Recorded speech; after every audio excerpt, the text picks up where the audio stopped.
নমস্কার, শুভ সন্ধ্যা। আমি সমৃদ্ধা সাহা। লোকপ্রজ্ঞা দক্ষিণবঙ্গ আয়োজিত ও রিতম টিভি কর্তৃক সম্প্রচারিত একাত্ম ভারত ৩৩ শীর্ষক অনুষ্ঠানে সকল প্রবুদ্ধজনকে জানাই স্বাগত। প্রাচীন ভারতীয় সংস্কৃতি ও পরম্পরাকে আধুনিক বিজ্ঞানের আধারে সমাজের সামনে উন্মুক্ত করাই লোকপ্রজ্ঞার অন্যতম উদ্দেশ্য। সেই লক্ষ্যে স্থির থেকে আজকের আন্তর্জালিক অনুষ্ঠানের বিষয় একাত্মমতাস্তোত্রে ২৫ নম্বর শ্লোক।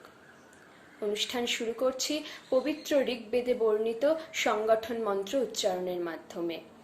মন্ত্রোচ্চারণ করবেন মাননীয়া পাপিয়া মুখোপাধ্যায় বেরা মহাশয়া। দিদিভাই ব্যক্তিগত জীবনে পুরুলিয়া আবাসিক বালিকা বিদ্যালয়ে ইতিহাস বিভাগের শিক্ষিকা এবং পুরুলিয়া চর্চা কেন্দ্রের সঙ্গে যুক্ত। নমস্কার। সংগঠন মন্ত্র। ওং সংগচ্ছ্বদ্ধং সংবদ্বদ্ধং সংবো মনাং সিজানুতাম দেবভাগং যথা পূর্বে সঞ্জনানা উপাসতে সমানুমন্ত্র সমিতি সমানি সমানং মনো সহচিত্তমেষাম সমানুমন্ত্রম অভিমন্ত্রয়েবহ সমানেনাব হবিষাজোহমি সমানি বাকুতিঃ সমানা হৃদয়ানি বহ সমানমস্তু ভো মনো যথা বহ সুসহাসতি। ওং শান্তি শান্তি শান্তি। নমস্কার। এবার স্বাগত ভাষণ রাখবেন লোকপ্রজ্ঞা সঙ্গীতের সদস্য ও কল্যাণী চর্চা কেন্দ্রের সংযোজক মাননীয় শ্রী অনির্বাণ মণ্ডল মহাশয়। নমস্কার। লোকপ্রজ্ঞা দক্ষিণবঙ্গের লোকপ্রজ্ঞা সঙ্গীত আয়ামের উদ্যোগে আয়োজিত আলোচনা চক্রে সবাইকে স্বাগত জানাই। আমাদের আজকের আলোচনার বিষয় ভারত একাত্মতা স্তোত্র, তার ২৫তম শ্লোক। মুশুনুরে নায়কৌতৌ প্রতাপ শিব ভূপতিঃ রণজিৎ সিংহ ইত্যেতে বীরা বিখ্যাত বিক্রমাঃ। মূল আলোচনায় যাওয়ার আগে এই মঞ্চের সংক্ষিপ্ত ইতিহাস ও অংশগ্রহণকারী সুধীজনের অবশ্য পালনীয় কিছু নিয়মাবলী আমি জানিয়ে রাখছি। ৯ জন প্রজ্ঞাবান সনাতন রাষ্ট্রভাবনায় উদ্বুদ্ধ ব্যক্তির ঐকান্তিক প্রচেষ্টায় এই সর্বভারতীয় প্রবুদ্ধ মঞ্চের সূচনা হয় ১৯৮৭ সালে। প্রথমে নাম ছিল প্রজ্ঞা প্রবাহ এবং পরবর্তীকালে তা আমাদের দক্ষিণবঙ্গের অংশ লোকপ্রজ্ঞা হিসাবে পরিচিত হয়। জ্ঞান ও বিজ্ঞান সহিতম, এই বোধ বাক্যকে পাথেয় করে প্রাচীন ভারতের মুনি ঋষিরা বহু সহস্রাব্দ ধরে জ্ঞান বিজ্ঞানের বিভিন্ন ধারায় যে জ্ঞানের আলো জ্বালিয়ে গেছেন, তারই পবিত্র ছটায় অত্যাধুনিক আবিষ্কারের দ্বারা তথা আধুনিক প্রামাণ্য বিষয়ের মাধ্যমে বিশ্ব কল্যাণে ভারতবর্ষের ভূমিকাকে আরও উজ্জ্বলভাবে তুলে ধরার লক্ষ্যে এই মঞ্চ এগিয়ে চলেছে। ভারতের নিজস্ব জ্ঞান ও সম্পদের মাধ্যমে পরম বৈভবশালী ভারত গড়ে তোলা এই মঞ্চের অন্যতম প্রধান উদ্দেশ্য। যে কোনো ভারতপ্রেমী ভারতীয় রাষ্ট্রীয় ভাবনায় উদ্বুদ্ধ ব্যক্তি এই মঞ্চের সদস্য হতে পারেন। সদস্যদের অবশ্য পালনীয় কতগুলি শর্ত হিসাবে এখানে রাখা হয়েছে। যেমন, এটি একটি সম্পূর্ণ অরাজনৈতিক প্রবুদ্ধ মঞ্চ, তাই এখানে কোনোরূপ রাজনৈতিক আলোচনা করা নিষেধ আছে। সবসময় ইতিবাচক আলোচনা কাম্য, অনুশাসনবদ্ধ, বিষয়ভিত্তিক, তথ্য সমৃদ্ধ, প্রমাণসিদ্ধ আলোচনাই আমাদের কাম্য। সময়ানুবর্তিতার প্রতি বিশেষ নজর দেওয়া এবং সর্বোপরি সবশেষে আলোচনা চলার সময় দূরভাষ যন্ত্রটিকে বন্ধ করে রাখা অথবা নীরব রাখা প্রয়োজন। আজকের স্তোত্রের সূত্র ধরে সংক্ষেপে জানাই, বর্তমান অন্ধ্রপ্রদেশের মুসুনুরি নামক স্থানের প্রসিদ্ধ কাকতীয় বংশীয় রাজা প্রতাপরুদ্র, তাঁর সেনাপতি পৌলয় নায়ক এবং সেনাপতি পৌলয় নায়কের ভাইপো কপ্পয় নায়ক, যারা ছিলেন অত্যন্ত পরাক্রমশালী বীর, এই তিনজনকেই এখানে একত্রে নায়কৌত বলে উল্লেখ করা হয়েছে। ইতিহাসে যাদের বহু পরাক্রমী যুদ্ধের ইতিহাস আমরা পাই। এছাড়া মেবারের হিন্দু রাজা রানা প্রতাপ সিংহ ছিলেন রাজপুতদের বীরত্ব ও দৃঢ় সংকল্পের প্রতীক। বহু বছর ধরে তিনি মুঘল সম্রাট আকবরের বিরুদ্ধে লড়াই করে একাধিকবার তাকে পরাজিত করেন। হলদিঘাটের যুদ্ধ তাকে ইতিহাসে সুমহান বীরের সম্মাননা প্রদান করেছে। ছত্রপতি শিবাজি, যিনি সারা জীবন মুঘলদের বিরুদ্ধে লড়াই করে গেছেন এবং হিন্দু স্বরাজ স্থাপনার জন্য গো ব্রাহ্মণ প্রজাপালক উপাধি গ্রহণ করে রাষ্ট্র ও সমাজের স্বাভিমান রক্ষা করে গেছেন। শেরি পাঞ্জাব বা পাঞ্জাব কেশরী মহারাজা রঞ্জিত সিংহ ছিলেন শিখ সাম্রাজ্যের প্রথম মহারাজা। ছোটবেলায় স্মল পক্সের কারণে তিনি তার বাম চোখের দৃষ্টিশক্তি হারান। মাত্র 10 বছর বয়স থেকেই তিনি যুদ্ধক্ষেত্রে অংশগ্রহণ করেছিলেন। অল্প বয়সেই তিনি একাধিকবার আফগানদের বিরুদ্ধে যুদ্ধ করেন এবং জয়লাভ করেন। মাত্র 21 বছর বয়সে তিনি পাঞ্জাবের মহারাজা হিসাবে সিংহাসনে আরোহণ করেন। তিনিও ছিলেন একজন প্রবল পরাক্রমশালী ভারতীয় বীর। এইসব মহান বীর সন্তানেরা তাদের পরাক্রম, শৌর্য বীর্যের মাধ্যমে ভারতের অখণ্ডতা, জাতির স্বাভিমান, সমাজ ধর্মের সুরক্ষা প্রদানের মাধ্যমে আমাদের কাছে চিরস্মরণীয় হয়ে আছেন। তাদের সেই বীরত্বের কাহিনী সমগ্র ভারতকে এক সূত্রে আবদ্ধ করে। আর এই বিষয়ে এখন আমরা বিস্তারিত আলোচনা শুনব। আলোচনায় অংশগ্রহণ করছেন শ্রীমতী পারমিতা গুপ্ত মহাশয়া। এবার সঙ্গীত পরিবেশন করবেন লোকপ্রজ্ঞা সঙ্গীতের সদস্য মাননীয় শ্রী কল্যাণ ভট্টাচার্য মহাশয়, নন্দীগ্রাম চর্চাকেন্দ্র। ওঠো জাগো বীর পুত্রমার, অলস নিদ্রা ছেড়ে জাগো একবার। ভারত বহির যত ধেয়ে আসে ওই দেখো, হানিতে মায়ের বুকে আঘাত আবার। ওঠো জাগো বীর পুত্রমার, অলস নিদ্রা ছেড়ে জাগো একবার। ভারত বহির যত ধেয়ে আসে ওই দেখো, হানিতে মায়ের বুকে আঘাত আমার। ওঠো জাগো বীর পুত্রমার। পুত্র কন্যা যার দুর্জয় অনিবার, বিশ্বগাহিত যশগাথা।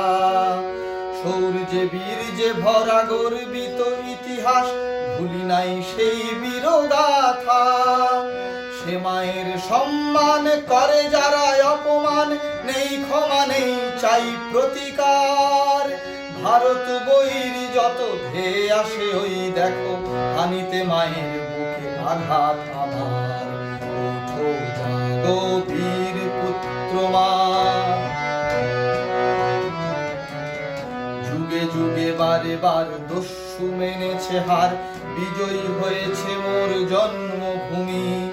তত বীর দলে দলে বিজয় মাল্য গলে, শত্রু শনিতে রাঙালে ধরণী। সেই ইতিহাস আবার হবেই হবে সাকার, চল রণে করি করি সংহার। ভারত বহির যত ধেয়ে আসে ওই দেখো, হানিতে মায়ের বুকে আঘাত আমার। ওঠো জাগো বীর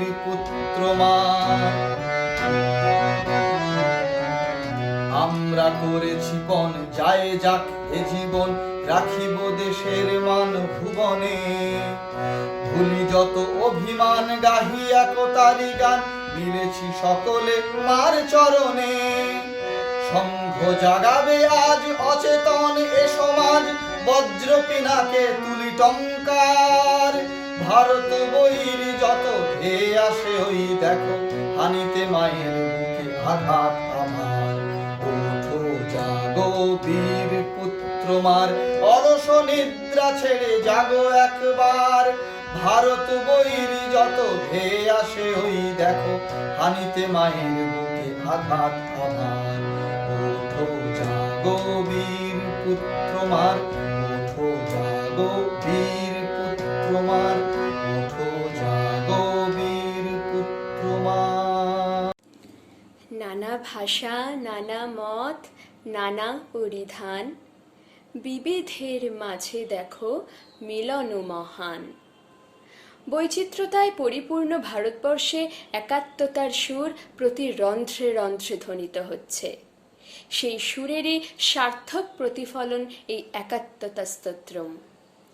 আজ আমাদের আলোচ্য বিষয় এই স্তোত্রের 25 নম্বর শ্লোক, অর্থাৎ মুসুনুরি নায়কৌত প্রতাপ শিব ভূপতি রণজিৎ সিংহ ইত্যেতে বীরা বিখ্যাত বিক্রমাঃ। এই বিষয়ে সুচিন্তিত মনজ্ঞ বক্তব্য রাখবেন মাননীয়া শ্রীমতী পারমিতা গুপ্ত মহাশয়া।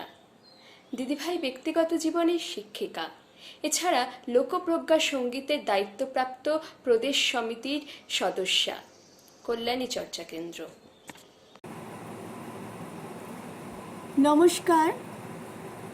আজকের আলোচনার বিষয় একাত্মতা স্তোত্রের 25 নম্বর শ্লোক। মুশনুরি নায়কৌত প্রতাপঃ শিব ভূপতিঃ রণজিৎ সিংহ ইত্যেতে বীরা বিখ্যাত বিক্রমা। এই শ্লোকে দুই মুশনুরি নায়ক রানা প্রতাপ, ছত্রপতি শিবাজি, রঞ্জিত সিংহের বন্দনা করা হয়েছে। আজ একে একে এদের সকলকে নিয়ে আমাদের আলোচনা। মুশনুরি নায়কদের কথা। কারা ছিলেন এই মুশনুরি নায়ক? দ্বাদশ থেকে চতুর্দশ শতকে অন্ধ্রপ্রদেশ, বর্তমান অন্ধ্রপ্রদেশ, তেলেঙ্গানা, উড়িষ্যার দক্ষিণ অংশ, কর্ণাটকের কিছু অংশ নিয়ে কাকতীয় সাম্রাজ্য বিস্তৃত ছিল। কয়েকজন বিখ্যাত কাকতীয় শাসক ছিলেন গণপতি দেব, রুদ্রামা। এই কাকতীয় বংশের শেষ যে রাজা তিনি ছিলেন প্রতাপরুদ্র। তার আমলে বহুবার সুলতানি আক্রমণ ঘটে। তুগলক বংশীয় সুলতান গিয়াসউদ্দিন তুগলকের সঙ্গে তার প্রতাপরুদ্রের যুদ্ধ হয়। তো সেই আক্রমণে প্রতাপরুদ্র পরাজিত হন এবং তাকে বন্দি করে নিয়ে যাওয়ার সময় তিনি নর্মদা নদীর জলে ঝাঁপ দিয়ে প্রাণত্যাগ করেন। তার মৃত্যুর সঙ্গে সঙ্গে কাকতীয় সাম্রাজ্যের পতন ঘটে। এরপর অকথ্য অত্যাচার শুরু হয়। চারদিকে লুটপাট চলতে থাকে, মন্দির ভেঙে দেওয়া হয়, দেবদেবীর মূর্তি গুঁড়িয়ে দেওয়া হয়, চাষের ফসল জ্বালিয়ে দেওয়া হয়, অগ্রহার অর্থাৎ বিদ্যার শিক্ষার যে কেন্দ্র সেগুলোকে ধ্বংস করে দেওয়া হয়, পুঁথি ধ্বংস করে দেওয়া হয়। এইভাবে এক অরাজকতা মাৎসন্যায় চলতে থাকে। এই অবস্থা থেকে প্রথম যিনি রুখে দাঁড়িয়েছিলেন তিনি মুশনুরি প্রলয় নায়ক। এই নায়ক শব্দটি একটি উপাধি। এরা কাকতীয় রাজাদের সেনা নায়ক ছিলেন এবং মুশনুরি কথাটির অর্থ হচ্ছে এরা বর্তমান অন্ধ্রপ্রদেশের কৃষ্ণা জেলার মুসুনুরু গ্রামের বাসিন্দা ছিলেন, সেই জন্য মুসুনুরি নায়ক। তো এই মুসুনুরি প্রলয় নায়ক সেই মাৎস্যোন্যায়ের সময় ৭৫ জন নায়ককে একত্রিত করেন, যার মধ্যে রাচেরেলা নায়করাও ছিলেন, রেড্ডিরাও ছিলেন। এই ৭৫ জন নায়ককে নিয়ে এই মুসুনুরি নায়ক সুলতানদের বিরুদ্ধে কার্যত বিদ্রোহ ঘোষণা করেন এবং অন্ধ্র উপকূলের বেশ কিছু অংশ দখল করে নেন। রাকেপল্লিতে তিনি তার রাজধানী স্থাপন করেন। এটি পার্বত্য অঞ্চল দিয়ে ঘেরা ছিল, তাই শত্রুর আক্রমণের থেকে এটি অনেকটাই সুরক্ষিত ছিল।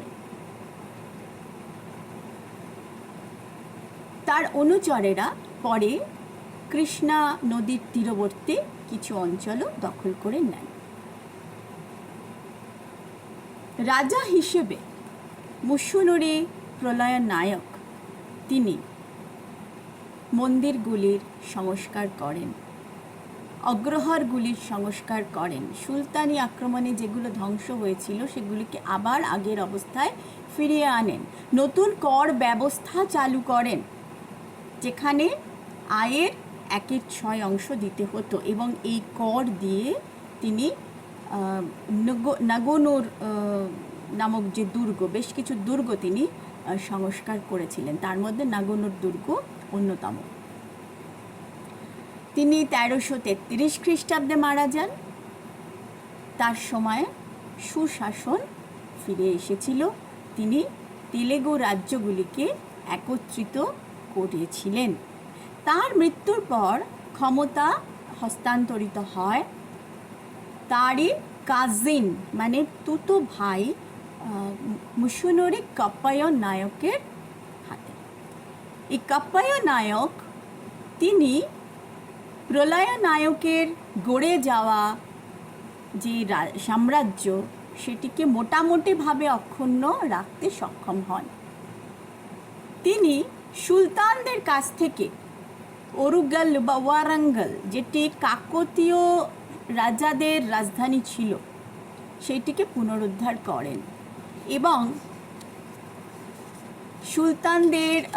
সুলতান যে কুশমহলে বসবাস করতেন সেখানে তিনি বসবাস করতে শুরু করেন। তো তাকে ইতিহাসে সুলতান অফ আন্ধ্রা কান্ট্রিজ বলে অভিহিত করা হয়েছে। তো কপ্পায় নায়ক তিনি একজন কূটনীতিক ছিলেন, তিনি সুশাসক ছিলেন, নানাবিধ সংস্কার তিনি করেছিলেন।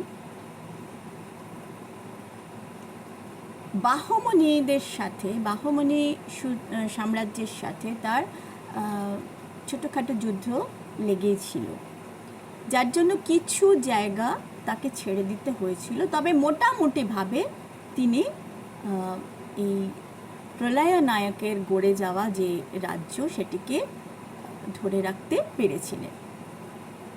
একসময় রাচেরেলা নায়কদের সঙ্গে তার শত্রুতা তৈরি হয়েছিল।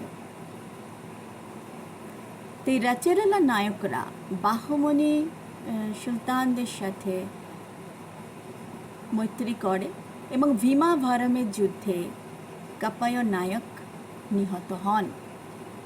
তার মৃত্যুর সঙ্গে সঙ্গে মুসুনুরি নায়কদের যে শাসনকাল সেটির সমাপ্তি ঘটে এবং ক্ষমতা হস্তান্তরিত হয় রাচেরেলা নায়কদের হাতে। তো মুসুনুরি নায়কদের যে শাসনকাল সেটি স্বল্পস্থায়ী হলেও সে সময় সুশাসন ফিরে এসেছিল এবং এটির ইতিহাসে একটি সুদূর প্রসারী ফলাফলও সুদূর প্রসারী একটি প্রভাবও লক্ষ্য করা যায়। মনে করা হয় যে বিজয়নগর সাম্রাজ্যের পত্তন যে হয়েছিল, হরিহর বুক্কা যে বিজয়নগর সাম্রাজ্যের পত্তন করেন, সেটি কিন্তু এই মুসুনুরি নায়কদের দ্বারা অনুপ্রাণিত হই। তাহলে এই মুসুনুরি নায়করা ওই 14 শতকে সুলতানি আক্রমণের বিরুদ্ধে রুখে দাঁড়ান তারা বিদেশি শাসনের অধীনে বশ্যতা স্বীকার করতে চাননি। এর পরবর্তী আলোচনা রানা প্রতাপকে নিয়ে। প্রতাপ সিংহ ওরফে রানা প্রতাপ। এই প্রতাপ সিংহ 1540 সালের 9ই মে রাজস্থানের কুম্ভলগড় দুর্গে জন্মগ্রহণ করেন। পিতা দ্বিতীয় উদয় সিংহ এবং মাতা হচ্ছেন জয়বন্তী বাই। প্রতাপ সিংহ সিসোদিয়া বংশের উত্তরাধিকারী ছিলেন, সিসোদিয়া রাজপুত বংশে। এই সিসোদিয়া রাজপুতরা নিজেদের সূর্যবংশী বলে দাবি করতেন, অর্থাৎ এরা ছিলেন রামের পুত্র কুশের বংশধর। ছোট থেকেই রানা প্রতাপ অত্যন্ত সাহসী ছিলেন, দয়ালু ছিলেন এবং যুদ্ধবিদ্যায় পারদর্শী ছিলেন। 1567 খ্রিস্টাব্দে আকবর চিতোর আক্রমণ করেন। তখন উদয় সিংহ তার 2 সেনাপতি জয়মল এবং পাট্টা এদের হাতে নগরের রক্ষণের দায়িত্ব দিয়ে সপরিবারে গোগুন্ডা উদ্দেশ্যে রওনা হন এবং সেখানে বসবাস করতে থাকেন। 4 মাস ধরে যুদ্ধ হয় এবং যুদ্ধের শেষে জয়মল ও পাট্টা নিহত হন। তখন মোগল বাহিনী চিতোরগড় দুর্গ অধিকার করে নেয় এবং চিতোরগড়ে লক্ষ লক্ষ রাজপুত রমণী তারা জওহর ব্রত পালন করেন। এই ঘটনা উদয় সিংহকে মর্মপীড়া দিয়েছিল। তিনি মনে কষ্ট নিয়ে 1571 খ্রিস্টাব্দে মারা যান। মৃত্যুর আগে তিনি উত্তরাধিকারী হিসেবে তার ছোট রানীমার যে পুত্র জগন্মলকে মনোনীত করে গিয়েছিলেন, কিন্তু এই কথা জানবার পর তার অমাত্যরা বিরোধিতা করেন এবং তারা দ্বিতীয় উদয় সিংহের জ্যেষ্ঠ পুত্র প্রতাপ সিংহকে সিংহাসনে রাজা হিসেবে বসান। প্রতাপ সিংহ সম্ভবত 1572 খ্রিস্টাব্দে তার রাজ্যাভিষেক হয়।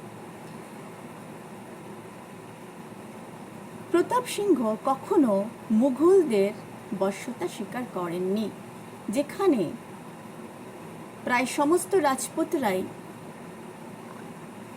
মুঘলদের সঙ্গে সন্ধি মৈত্রী করেছিল, মুঘলদের বশ্যতা স্বীকার করে নিয়েছিল। সেখানে প্রতাপ সিংহ ছিলেন উজ্জ্বল ব্যতিক্রম। তিনি বিদেশি শক্তির কাছে মাথা নত করেননি। তার কাছে 1572 থেকে 73 পর্যন্ত প্রায়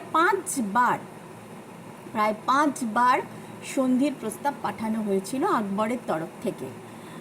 এর সন্ধির প্রস্তাব নিয়ে এসেছিলেন মান সিং, তার পিতা ভগবান দাস, আকবরের নবরত্ন সভার অন্যতম যে রত্ন তোডরমল এরা। কিন্তু প্রায় 5 বার প্রস্তাব পাঠানোর পরেও রানা প্রতাপ তার রাজ্যের সার্বভৌমত্ব ক্ষুণ্ণ করতে রাজি হননি। শেষমেশ যুদ্ধ অনিবার্য হয়ে উঠল। রানা প্রতাপের রাজ্যাভিষেকের পর যে প্রধান যুদ্ধ, যেটি ইতিহাসে খুব বিখ্যাত হয়ে রয়েছে, সেটি হয়েছিল 1576 খ্রিস্টাব্দে হলদি ঘাটির যুদ্ধ। এই হলদি ঘাটি হচ্ছে আরাবল্লী পর্বত স্থিত একটি গিরিপথ। এই হলদি ঘাটি নামটির কারণ হচ্ছে ওখানকার মাটির রং অনেকটা হলুদ, বেশি রকমের হলুদ, সেই জন্য ওটাকে হলদি ঘাটি বলা হয়। তো তো এই হলদিঘাটের দখল আকবর নিতে চাইছিলেন গুজরাট পর্যন্ত তার বাণিজ্য বিস্তার করার জন্য, কিন্তু এই নিয়ে রানা প্রতাপের সঙ্গে তার যুদ্ধ বেঁধে যায়।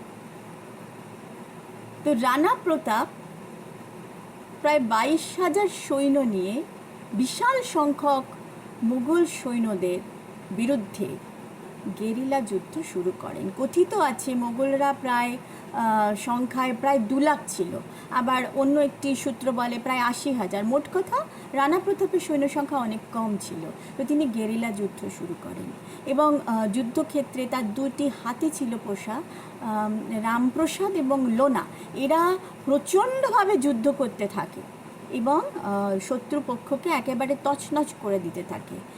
কথিত আছে যে রানা প্রতাপের সঙ্গে মানসিংহ মুখোমুখি হন। মানসিংহ হাতির পিঠে ছিলেন, তো রানা প্রতাপ তার প্রিয় ঘোড়া চৈতকের পিঠে ছিলেন। তিনি একদম বর্ষাবিদ্ধ করতে যান মানসিংহকে, কিন্তু সামান্যর জন্য মানসিংহ প্রাণে বেঁচে যান। তো রানা প্রতাপের পক্ষে গোয়ালিয়রের রামশাহ তনওয়ার এবং তার 3 পুত্র সেনাপতি ছিলেন। আর এছাড়াও হাকিম খান সুরের নেতৃত্বে একটি আফগান বাহিনী তার সাথে যুক্ত হয়েছিল, আর ভিল তীরন্দাজ বাহিনী তার সঙ্গে ছিল। উল্টো দিকে মানসিংহ ছিলেন মুঘলদের সেনাপতি। তো যুদ্ধ করতে করতে রানা প্রতাপ অনেকটা ভিতরে প্রবেশ করলেন, শত্রুপক্ষের অনেকটা ভিতরে প্রবেশ করে যান। তখন তার প্রাণ সংশয় হয়। তাকে বাঁচানোর জন্য তারই বিশ্বস্ত অনুচর মান সিং ঝালা তিনি এগিয়ে আসেন এবং তার সাথে পোশাক বদল করে নেন।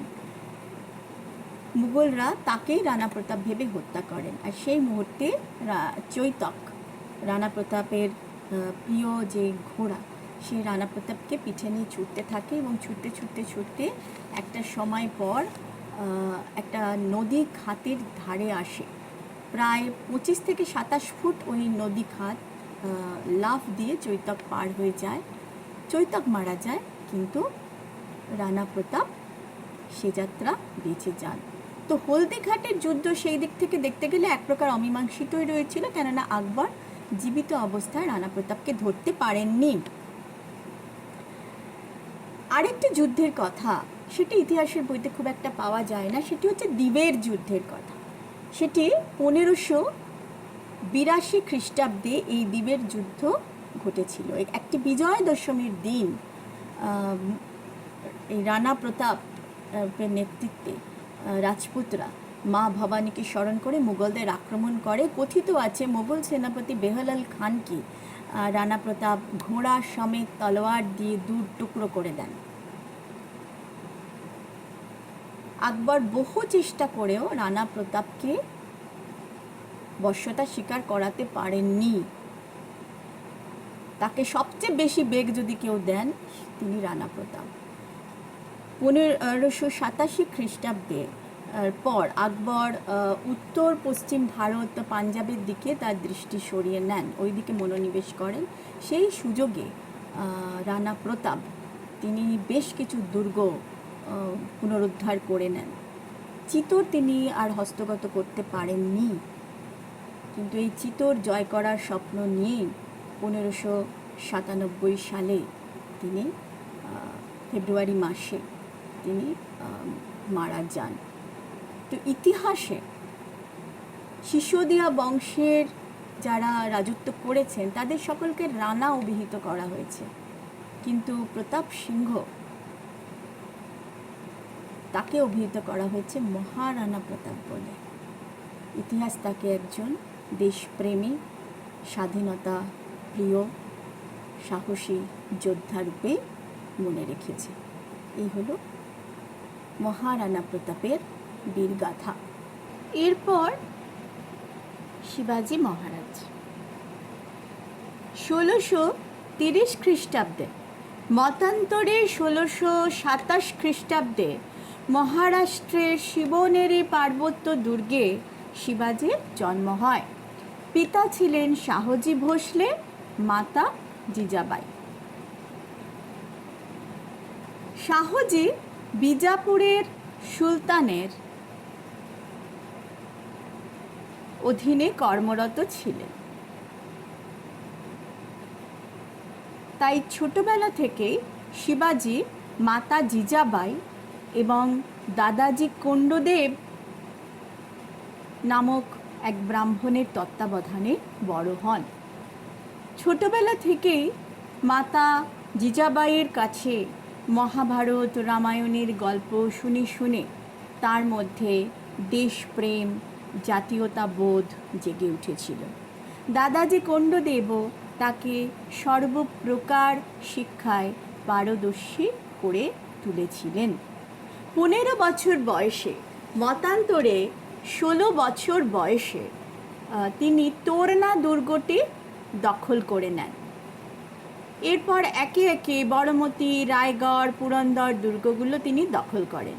এতে বিজাপুরের সুলতান অত্যন্ত ক্ষিপ্ত হন এবং তার পিতা শাহজি ভোসলেকে তিনি কারারুদ্ধ করেন। তখন শিবাজি কূটনীতির পরিচয় দেন এবং দাক্ষিণাত্যের মোগল শাসনকর্তার সঙ্গে যোগাযোগ করেন এবং তার সাহায্য চান। তখন ভয় পেয়ে বিজাপুরের সুলতান শাহজিকে মুক্ত করে দেন। এরপর মুঘল এবং বিজাপুরের সুলতানদের মধ্যে মতানৈক্য এবং পারস্পরিক সংঘাতের সুযোগ নিয়ে শিবাজি জাওলি বলে একটি স্থান দখল করে নেন। এরপর আওরঙ্গজেব পিতা শাহজাহানের অসুস্থতার কারণে দিল্লি চলে যান। তখন বিজাপুরের সুলতান শিবাজিকে প্রতিহত করার জন্য আফজল খাঁকে প্রেরণ করেন এবং শিবাজি এবং আফজল খাঁর যে গল্প সেটি সর্বজনবিদিত। আফজল খাঁ আসেন, এসে আফজল খাঁ প্রথমে যুদ্ধর পর সন্ধি প্রস্তাব নিয়ে আসেন। তো সেই সন্ধি প্রস্তাবে সম্পূর্ণরূপে নিরস্ত্র হয়ে যাওয়ার কথা ছিল, কিন্তু শিবাজি বাঘনখ অস্ত্রটি লুকিয়ে নিয়ে যান এবং তিনি তলায় একটি বর্ম পড়ে গিয়েছিলেন।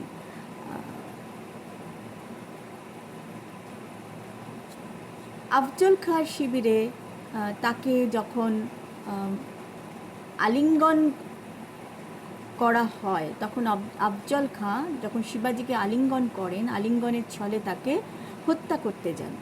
তখন শিবাজি বাঘনখ অস্ত্র দিয়ে আফজল খাঁর বক্ষ বিদীর্ণ করেন এবং এতে সুলতানের যে সেনাপতি মৃত্যুতে তাদের সেনাদের মনোবল ভেঙে যায়। এরপর শিবাজি তার জয়যাত্রা অব্যাহত রাখেন। 1660 খ্রিস্টাব্দে আওরঙ্গজেব দাক্ষিণাত্যে তার মাতুল শায়েস্তা খাঁকে প্রেরণ করেন শিবাজির উত্থানকে প্রতিহত করার জন্য। তো শায়েস্তা খাঁ সেখানে এসে শিবির স্থাপন করেন।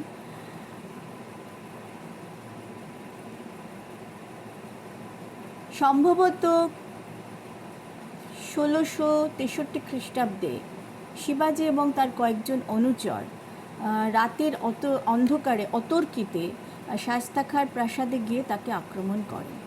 শায়েস্তা খাঁ এই অতর্কিত আক্রমণে দিশাহারা হয়ে যান, তার হাতের আঙুল কাটা পড়ে, তার পুত্রের প্রাণ যায় এবং কোনো রকমে তিনি প্রাণ বাঁচিয়ে পালাতে সমর্থ হন। এতে আওরঙ্গজেব প্রচণ্ড ক্ষিপ্ত হন এবং শায়েস্তা খাঁকে ওখান থেকে সরিয়ে দেন এবং মুয়াজ্জেমকে দাক্ষিণাত্যের সুবাদার নিযুক্ত করেন এবং সঙ্গে আর সহযোগী হিসেবে নিযুক্ত করেন জয়সিংহকে। তো জয়সিংহ 1665 খ্রিস্টাব্দে তিনি পুরন্দর দুর্গ আক্রমণ করেন এবং শিবাজির সঙ্গে একটা সন্ধি হয়। এরপর 1666 খ্রিস্টাব্দে শিবাজি এবং তার পুত্র শম্ভুজি তারা দুজন আগ্রায় আওরঙ্গজেবের দরবারে যান। সেখানে প্রথমে তারা অপমানিত হন এবং পরে যখন চলে আসছেন তখন শিবাজি এবং তার পুত্রকে বন্দি করা হয় এবং তাদের শিরশ্ছেদের আদেশ দেওয়া হয়। কিন্তু চতুর শিবাজি কৌশল করে তার পুত্রকে নিয়ে ওখান থেকে পালিয়ে আসতে সক্ষম হন। 1666 থেকে 1669 পর্যন্ত শিবাজি তার সেনাবাহিনীকে শক্তিশালী করতে থাকেন। ইতিমধ্যে 1668 খ্রিস্টাব্দে ঔরঙ্গজেব তারকে রাজা হিসেবে স্বীকার করে নেন। এরপরেও 1670 খ্রিস্টাব্দে তিনি অনেকগুলি দুর্গ দখল করে নেন এবং দ্বিতীয়বারের জন্য সুরাট যে বন্দর সেটি তিনি দখল করে নেন। 1672 খ্রিস্টাব্দে তিনি সালহারের যুদ্ধে মুঘলদের পরাজিত করেন। পুরন্দর চুক্তির মাধ্যমে যে দুর্গগুলি মুঘলরা হস্তগত করেছিল তার অনেকগুলি তিনি পুনর্দখল করে নেন। এরপর 1674 খ্রিস্টাব্দে 6 জুন তার রাজ্যাভিষেক হয়। শিবাজি রাজা হিসেবে দুষ্টের দমন শিষ্টের পালন করেছেন। তিনি ছিলেন রণকুশলী। তিনি গেরিলা যুদ্ধের আশ্রয় নিয়েছিলেন। তিনি বুঝতে পেরেছিলেন যে বিশাল সংখ্যক মুঘল সেনার সাথে সম্মুখ সমরে তার সেনারা পারবে না, তাই তিনি গেরিলা যুদ্ধের আশ্রয় নিয়েছিলেন। তিনি ছিলেন কূটনীতিক। ভারতীয় নৌবাহিনীর জনক বলা হয় শিবাজিকে। তিনি 700টি নৌবহর সহ একটি নৌসেনা তৈরি করেছিলেন। তার মন্ত্রিসভায় প্রধানমন্ত্রী পেশোয়া সহ 8 জন পরামর্শদাতা উপস্থিত থাকতেন। এদেরকে বলা হতো অষ্টপ্রধান। তার গুপ্তচর সংস্থা ছিল এবং সেই গুপ্তচর সংস্থার প্রধান ছিলেন বাহিরজি নায়ক। এছাড়াও তার যে সৈন্যদল সেটি ছিল বর্গী এবং শিলাদার। সৈন্যদলের মধ্যে দুটি ভাগ ছিল, বর্গী এবং শিলাদার। এই বর্গীরা ছিল সরাসরি বেতনভোগ সৈন্যদল এবং শিলাদারের যারা ছিল তাদের চুক্তি ভিত্তিতে যুদ্ধের প্রয়োজনে তাদেরকে নিয়োগ করা হতো। এরা নিজেদের অস্ত্র, এদের তারপরে বাহন এরা নিজেরা নিয়ে আসতে হতো এদের। এছাড়া শিবাজির আমলে যে আয়ের উৎস ছিল দুটি বিশেষ কর, চৌথ এবং স্বদেশমুখী। এই চৌথ করটি প্রতিবেশী রাজ্যগুলির থেকে আদায় করা হতো, পরিবর্তে তাদেরকে সুরক্ষা দেওয়ার প্রতিশ্রুতি দেওয়া হতো। এবং স্বদেশমুখী যে করটি সেটি দাক্ষিণাত্যে বিভিন্ন অঞ্চল থেকে সংগ্রহ করা হতো। তো শিবাজি ছিলেন এক মহান রাজা, যিনি হিন্দু সাম্রাজ্যের প্রতিষ্ঠা করেছিলেন। তিনি মুঘলদের কাছে, ঔরঙ্গজেবের কাছে মাথা নত করেননি। 1680 খ্রিস্টাব্দে এই বীর হিন্দু রাজার মৃত্যু ঘটে। এই হলো শিবাজির সংক্ষিপ্ত জীবনী। এর পরের আলোচনা রণজিৎ সিংহকে নিয়ে। তিনি পাঞ্জাব কেশরী নামে খ্যাত ছিলেন। 1780 সালে তার জন্ম হয়। পিতা ছিলেন মহাসিং, মাতা রাজকৌর। খুব ছোট বয়স থেকেই তিনি যুদ্ধে পারদর্শী ছিলেন। 10 বছর বয়সে পিতার সঙ্গে যুদ্ধে যান। 12 বছর বয়সে তার পিতার মৃত্যু হয় এবং তিনি নিজে 21 বছর বয়সে মহারাজা হিসেবে সিংহাসনে আসীন হন। সুকরচকিয়া মিসলের উত্তরাধিকারী ছিলেন তিনি।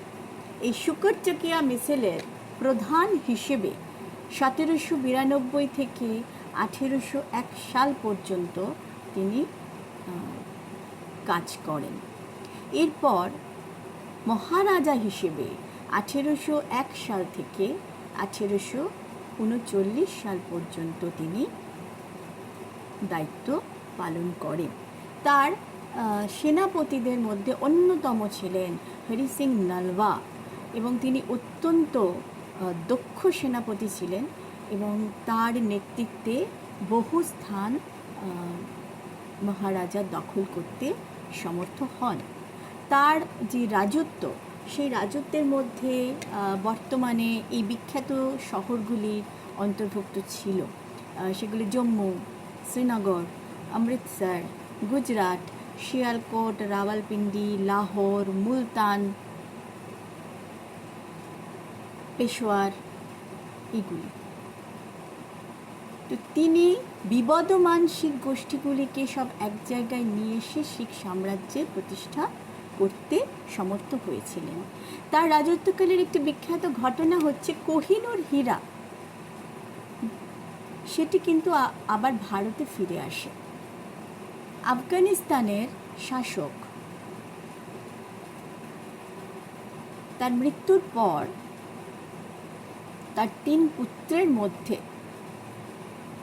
আফগানিস্তানের শাসক ছিলেন তৈমুর শাহ, তার মৃত্যুর পর তার 3 পুত্র শাহ সুজা, শাহ জামান, শাহ মামুদ, এদের মধ্যে সিংহাসনের অধিকার নিয়ে দ্বন্দ্ব শুরু হয়ে যায়।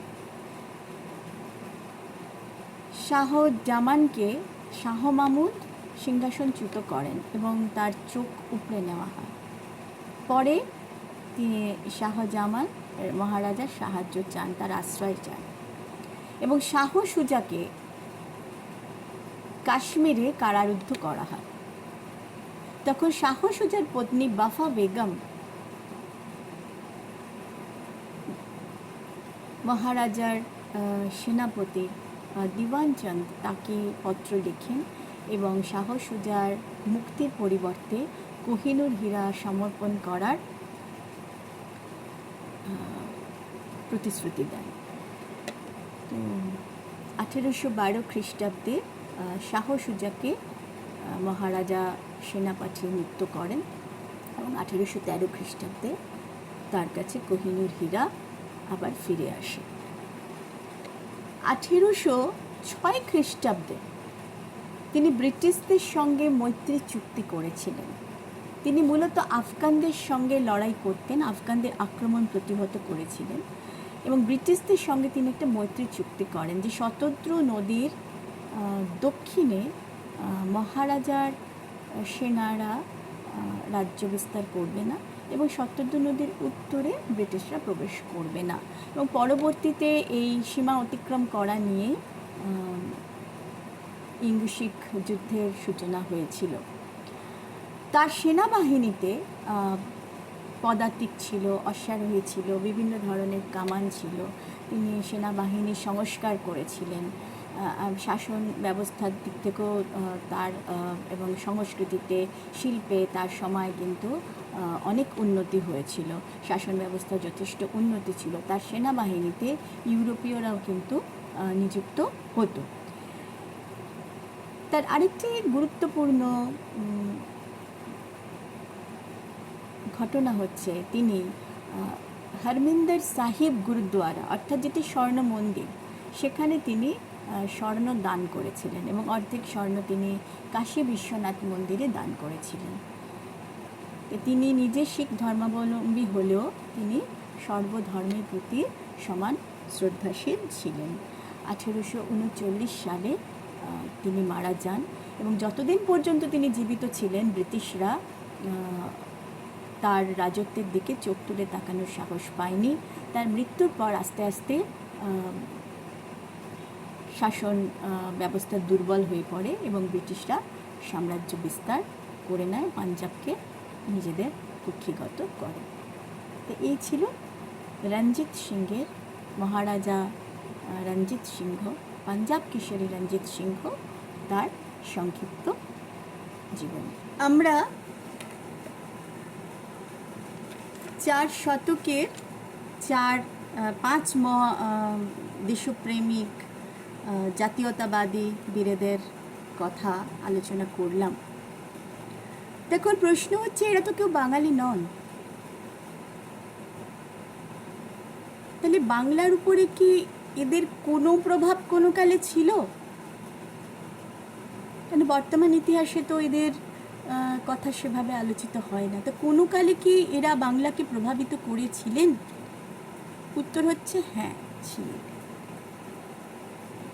দ্বিজেন্দ্রলাল রায় বাংলার বিখ্যাত কবি, যার রচনা ধনধান্য পুষ্পে ভরা,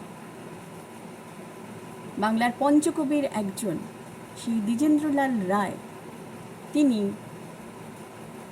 1905 সালে রানা প্রতাপ সিং এবং 1908 সালে মেবার পতন নামে নাটক রচনা করেছিলেন রানা প্রতাপকে কেন্দ্র করে।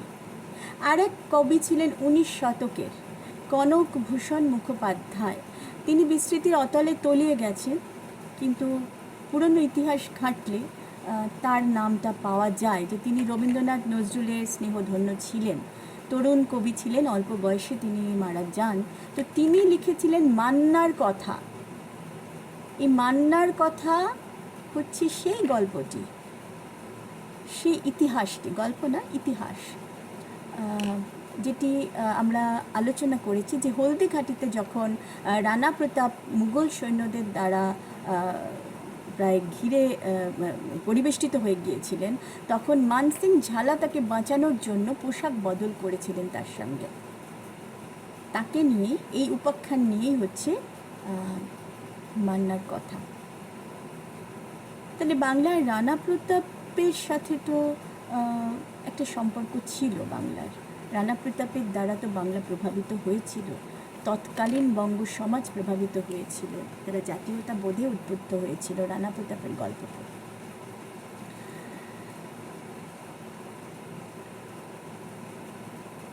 রঞ্জিত সিংহ 1940 এবং 1943 সালে স্টার থিয়েটারে দুটি নাটক অভিনীত হয়েছিল পাঞ্জাব কিশোরী রণজিৎ সিংহ এই বইটিকে কেন্দ্র করে।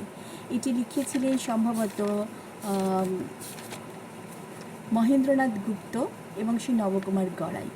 এছাড়াও দুর্গাদাস লাহিড়ী সম্পাদিত নবপত্র প্রকাশনীর শিখ ইতিহাস বলে একটি বইয়ের কথা পাওয়া যায়, সেখানেও রণজিৎ সিংহের প্রশংসা করা হয়েছে। তাহলে বহু ইতিহাস সেই সময় লেখা হয়েছে এবং সামাজিক জীবনে বহু নাটক করা হয়েছে, নাটক মঞ্চস্থ হয়েছে, বহু প্রবন্ধ রচনা হয়েছে। খুঁজলে এরকম আরও অনেক উদাহরণ পাওয়া যাবে। এরপর রয়েছে শিবাজি, ছত্রপতি শিবাজি। তো বাঙালি বলতে আমরা জানি রবীন্দ্রনাথ এবং বিবেকানন্দ, যে দুই মনীষীর কথা আগে উঠে আসে, রবীন্দ্রনাথ এবং বিবেকানন্দ। তো এরা দুজনেই কিন্তু শিবাজিকে নিয়ে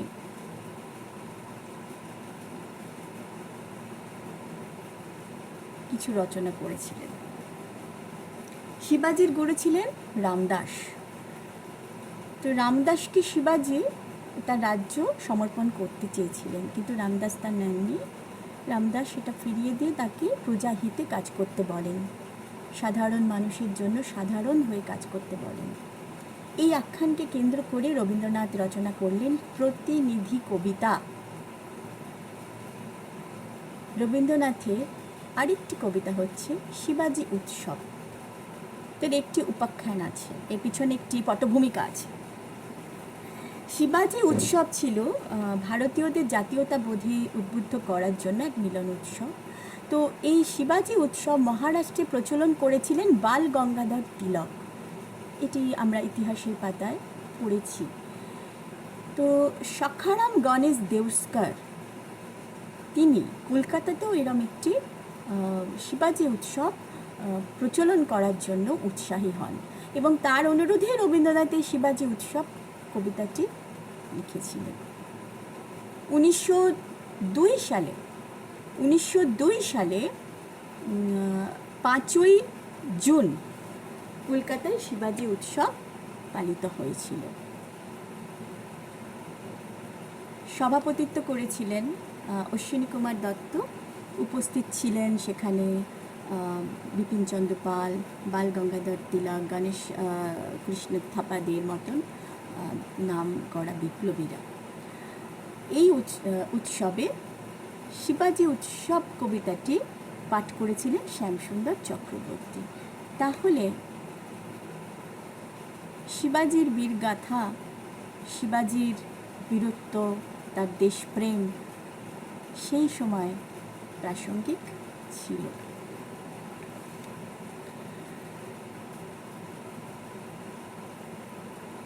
স্বামী বিবেকানন্দ মাঝে মাঝেই শিবাজির কথা বলতেন, শিবাজিকে নিয়ে বিভিন্ন বক্তব্য রাখতেন। তো সেই বক্তব্যের সংকলনই তার শিষ্য, প্রিয় শিষ্য, অন্যতম প্রিয় শিষ্য ডক্টর এম.সি. নঞ্জুন্দার রাও, তিনি বেদান্ত কিশোরী বলে একটি পত্রিকায় সেটা ধারাবাহিকভাবে প্রকাশ করেন। স্বামী বিবেকানন্দ তিনিও শিবাজির দ্বারা কোথাও একটা প্রভাবিত হয়েছিলেন এবং শিবাজি সম্পর্কে তিনি উক্তি করেছিলেন, শিবাজি was the greatest Hindu king that India had produced within the last 1000 years।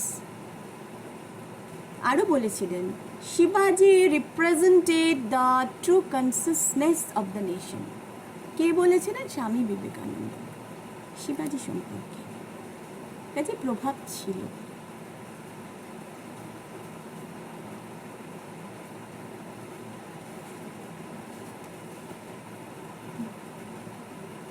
বেশ কিছু বছর আগে অমর চিত্ত কথা বলে সেখানেও কিন্তু বাংলাতে অনুবাদ হতো। আমাদের ছোটোবেলায় 80-র দশকে, 70-এর দশকে তখনও প্রভাব ছিল। সেখানে শিবাজির কথা, রানা প্রতাপের কথা, এগুলো কিন্তু তখনও পাওয়া গেছে। বিভিন্ন পত্রপত্রিকা বেরোতো। তার আস্তে আস্তে সেই প্রভাবটা কোথায় চলে গেল, তাদের নাম সেইভাবে আর উচ্চারিত হয় না।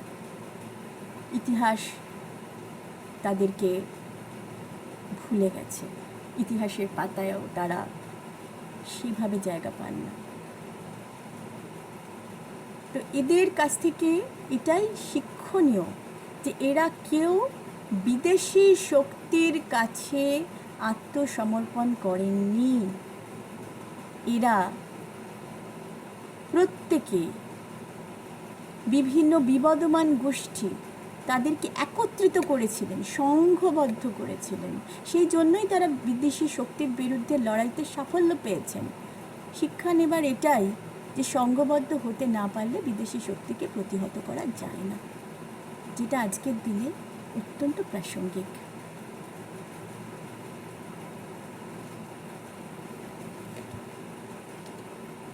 এই বীরেদের গাথা, এদের জীবনী, এদের জীবন সংগ্রাম, এগুলি ভারতবোধের সঙ্গে সমার্থক। এদের জীবন গাথা যদি সঠিকভাবে আত্মস্থ করা যায় তাহলে প্রকৃত ভারতকে চেনা যাবে। এদের এই বীরদের প্রণাম জানিয়ে আমার বক্তব্য এখানে শেষ করব রবীন্দ্রনাথের শিবাজি উৎসবের কয়েকটি লাইন দিয়ে। সেদিন শুনিনি কথা, আজ মোরা তোমার আদেশ শির পাতি লব। কণ্ঠে কণ্ঠে বক্ষে বক্ষে ভারতে মিলিবে সর্বদেশ, ধ্যান মন্ত্রে তব। ধ্বজা করি উড়াইব বৈরাগীর উত্তরী বসন, দরিদ্রের বল এক ধর্মরাজ্য হবে হে ভারতে, এ মহাবচন করিব সম্পদ। মারাঠির সাথে আজি হে বাঙালি এক কণ্ঠে বলো জয়তু শিবাজি।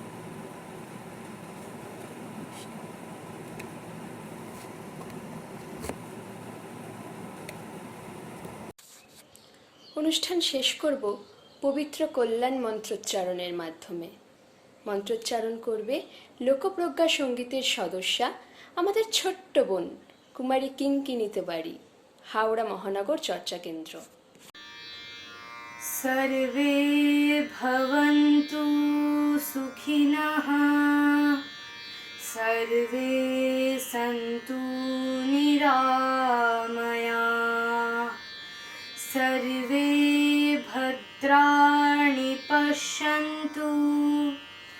मा कश्चित् दुःखभाग् भवेत्। ॐ शान्ति শান্তি শান্তিঃ। অর্থ, সকলে সুখী হন, সকলে সুস্থ থাকুন, সকলে সকলের মঙ্গল দেখুন, কেউ যেন দুঃখ ভোগ না করেন।